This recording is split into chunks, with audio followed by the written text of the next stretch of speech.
Right now, Ron Zielinger is with me, founder and CEO of Dismas, a Catholic outreach to inmates, victims, and their families, those released from prison, and in the community as well. You can find out more at dismasministry.org, D-I-M-A-S, dismasministry.org. Good morning, Ron. Good morning. Hey, it's good to talk to you. Well, it's good to be here, and thanks for the opportunity to share what's in our heart and what's a passion for the gospel.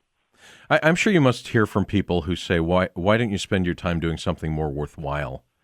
Work with people who, can contribute to society or who have a chance at more success in life or whatnot.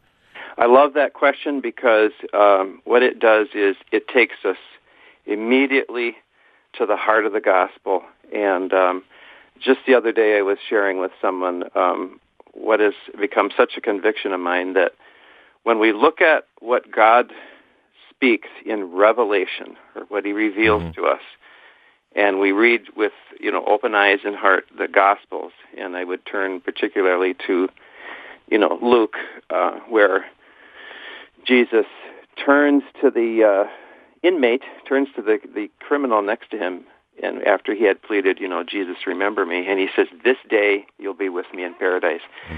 What is God doing at the very last moment of Jesus' presence on earth, in full view of everyone, hanging on the cross? He's ministering to a criminal. And I think that has to say something very powerful to us as Catholics and to the Christian community about what and where God wants us to be.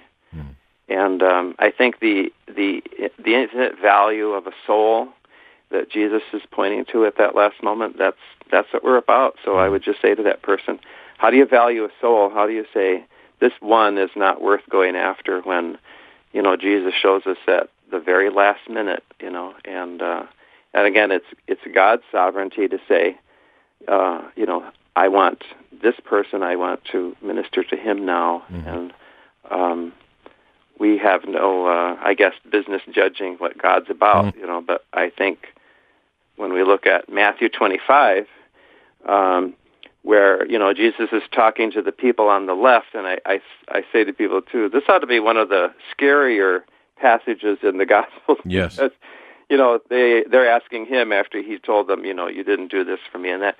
Lord, when did we see you? And, in prison or ill or sick? And, of course, prison is the very last portion of that question. And the answer is so direct, when you did not do it to these, you didn't do it to me. And the formulation of their question is different than the ones who had done something. They ask, when did we see you and not minister to your needs? So it was an additional phrase on that question, and I think that's one that can resound to our Catholic community and our Catholic consciousness. When are we not ministering to your needs in this particular field? So we have a real challenge before us.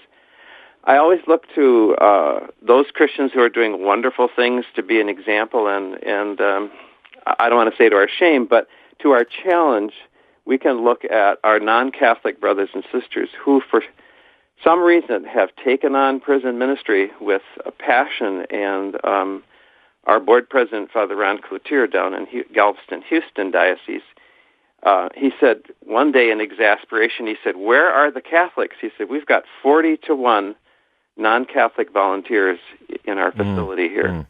And so I think that's a valid question. We have to grapple with that and see what kind of answer we come up with.